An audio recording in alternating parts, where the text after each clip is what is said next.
تو اس مفادات اپنے اختتام کو پہنچا۔ سورہ یاسین ہم نے اس کی قرأت سبا کی، الصافات کی اور صاد کی، اور آخری حصے میں ہم نے سورہ زمر کے کچھ رکوع سوال کی۔ جب میں کل واپس جا رہا تھا تو گاڑی کے گھر بیٹا میرے ساتھ آتا ہے، کہتا ہے مجھے آپ تو ہر دفعہ کہتے ہیں کہ 7-8 منٹ ہوگا، آئے تو آپ 20 منٹس دیجیے، یہ تو ٹھیک بات نہیں ہے، یہ تو فالو فیل کا تعداد ہے۔ مجھے راستے میں کہہ رہا تھا، میں سوچ رہا تھا کہ یار میرے ابتدا میں نماز پڑھنے والے میرے سامعین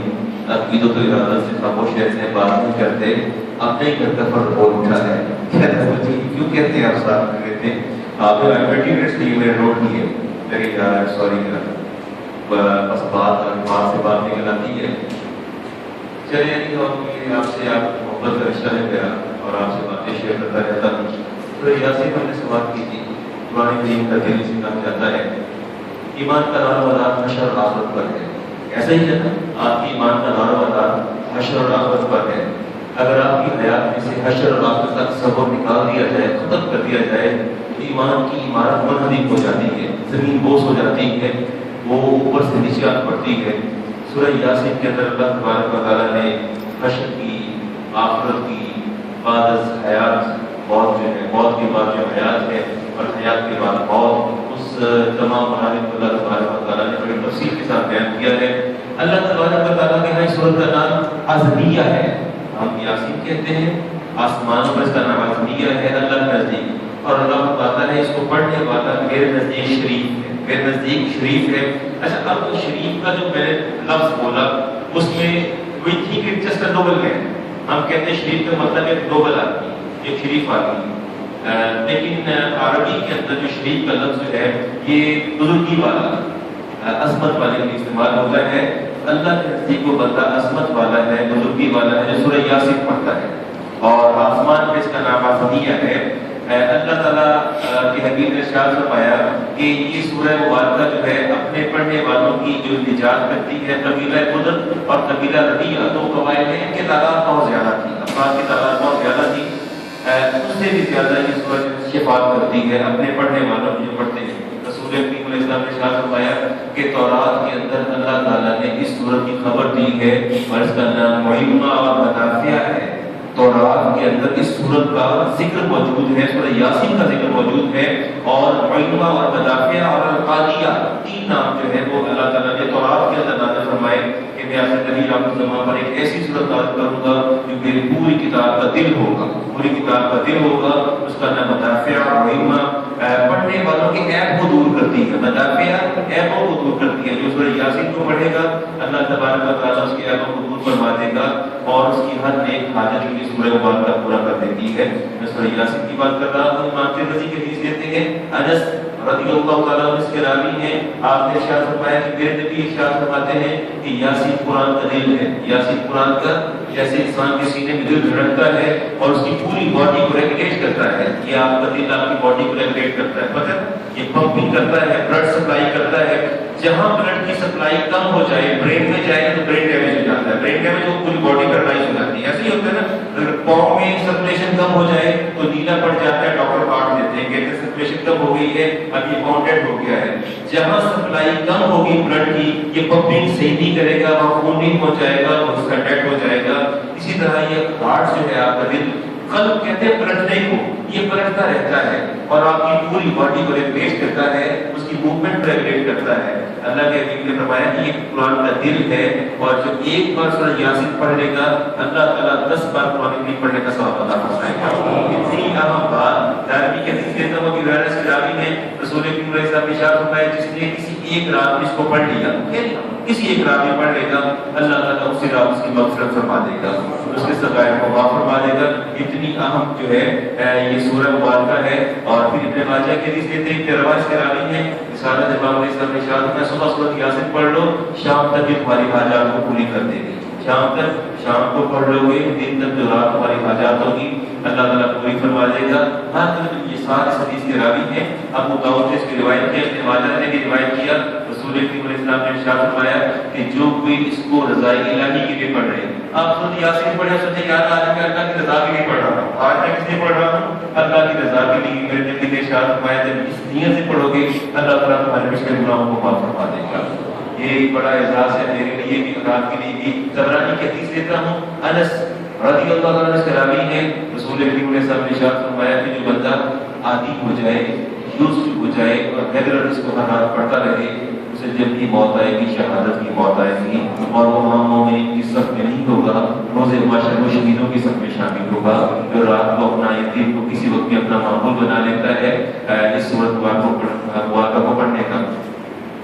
امام بزاز نے حدیث کو نقل کیا، عبداللہ ابن عباس عرض کرتے ہیں اللہ کے رسول آپ کی کوئی مجھے اپنی پسندیدہ بات مجھے آپ ارشاد فرمائیے کہ آپ کو کون سی بات بہت پسند ہے؟ آپ نے فرمایا مجھے یہ بات پسند ہے کہ میرا ہر امتی سورۃ یاسین ضرور پڑھے، میرا ہر امتی کیا پڑھے؟ سورۃ یاسین پڑھے۔ یہ میری پسندیدہ بات ہے جو آپ نے مجھ سے پوچھی ہے۔ ابن عباس نے پوچھا تھا، اگلی حدیث میں لیتے امام بہقی کی ابو قلابہ اس کے راوی ہیں رضی اللہ تعالیٰ عنہ فرماتے ہیں کہ رسالت امام علیہ السلام نے مجھے ارشاد فرمایا جو سورہ یاسین پڑھے گا اللہ تعالیٰ اس کو بخش دے گا اگر تم کھانے کا اہتمام کرو، کھانے کا، اور تمہیں اندیشہ لاحق ہو جائے کہ یار لوگ زیادہ آ گئے ہیں کھانا کم نہ ہو جائے، وہاں کسی سے کہ تم کی سورۃ یاسین پڑھ دے اللہ تعالیٰ پورا فرما دے گا۔ ایک بار فرمایا اگر دیکھو کہ میت جو ہے حالت نزا میں ہے اور جان اٹک رہی ہے، اس کے پاس بیٹھ کے سورۃ یاسین پڑھ تو اللہ تعالیٰ آسانی پیدا فرما دے گا اور اس کی روح قبض سے جو ہے پرواز کر جائے گی، اس کی موت میں آسانی ہو جائے گی، موت میں آسانی ہو جائے گی۔ اور اگر کوئی دنیا سے رخصت ہو چکا ہے اس کی قبر پر پڑھو گے اس کی برزخی حیات آسان ہو جائے گی۔ اور ایون دیٹ مور اوور جب کسی عورت کے ہاں بچے کی ولادت ہو رہی ہو اور دشواری اور تکلیف ہو، کسی خاتون سے کہو کہ وضو کر کے پاس بیٹھ جائے اور سورہ یاسین پڑھتی رہے، اللہ تعالیٰ بچے کی ولادت میں آسانی پیدا فرما دے گا۔ اور آپ نے ارشاد فرمایا کہ جو اس کو ایک مرتبہ پڑھے گا اللہ تبارک و تعالیٰ، یہاں 11 کا لفظ آیا ہے، اللہ تعالیٰ 11 قرآن کریم کا ثواب عطا فرمائے گا۔ ایک مرتبہ پڑھ لے اس کو 11 قرآن کریم کا ثواب عطا فرما دے گا۔ امام ابن رجاء کی حدیث لیتا ہوں، صدیق اکبر رضی اللہ تعالیٰ عنہ اس کے راوی ہیں، رسول کریم علیہ السلام نے ارشاد فرمایا جمعرات کے جمعے کو والدین کی قبر پہ چلے جایا کرو اور ایک مرتبہ سورۃ یاسین پڑھ لیا کرو، اللہ تعالیٰ تمہاری بھی اور تمہارے ماں باپ جس کی قبر پہ جاؤ گے، باپ کی قبر پہ جاؤ یا ماں کی قبر پہ جاؤ، اللہ تعالیٰ ہر آیت کے بدلے تمہاری مغفرت بھی فرمائے گا اور اس کی مغفرت بھی فرمائے گا۔ اللہ تعالیٰ اگر آسانی پیدا کرے تو جانا چاہیے، پڑھنا چاہیے۔ اب اس میں مصطفیٰ ہم نے پڑھی، مصطفیٰ سفر، اللہ تعالیٰ ارشاد فرماتے ہیں کہ مجھے قسم ہے اس ان فرشتوں کی جماعت کی جو سب بندی کیے ہوئے ہیں، مجھے قسم ہے ان فرشتوں کی جماعت کی جو سب بندی کیے ہوئے ہیں۔ رسالت امام علیہ السلام نے ارشاد فرمایا کہ سورہ یاسین اور قاف اور الصافات جب پڑھی جائے گی، جمعے کو پڑھی جائے، اللہ تعالیٰ ان کے سوالوں کو پورا فرما دیتا ہے۔ اس میں سن رہا تھا، سماعت کر رہا تھا، یونس علیہ السلام کا ذکر آ رہا تھا، مچھلی کے پیٹ میں جب آپ تشریف لے گئے، ابراہیم علیہ السلام کا ذکر تھا، اسماعیل کی قربانی کا ذکر تھا، سارا ذکر اس کے اندر آ رہا تھا۔ مالک بن انس کہتے ہیں کہ رسالت امام علیہ السلام کی بارگاہ میں اور ایک سرداروں کا ڈیلیگیشن آیا، وفد آیا، میں پاس بیٹھ رہا ہوں، سرداروں کا وفد آیا، اس نے کہا کہ آپ بادشاہ ہیں؟ نبی کریم صلی اللہ علیہ وسلم، میں بادشاہ نہیں ہوں، میں محمد ابن عبداللہ ہوں، میں محمد ابن عبداللہ ہوں، اللہ کا رسول ہوں۔ نبی جی آپ بادشاہ ہیں، یہ بادشاہ ہے، آپ کے پاس سے بات کرنے کے لیے آئے ہیں، آپ ایسا کیجیے کہ ہم نے ایک آیت چھپا رکھی ہے تورات کی اور وہ آپ ہمیں آیت بتا دیجیے۔ آپ نے فرمایا خدا کے رسول کا یہ کام نہیں، یہ کام جادوگروں اور کاہنوں کا کام ہے اور اللہ اس کا رسول اس چیز کو ناپسند کرتا ہے کہ اس طرح کے سوالات کیے جائیں۔ وہ بولے کہنے لگے پھر آپ یہ بتا دیجیے ہمیں پتہ کیسے چلے گا کہ آپ اللہ کے نبی اور رسول ہیں؟ کوئی ایسا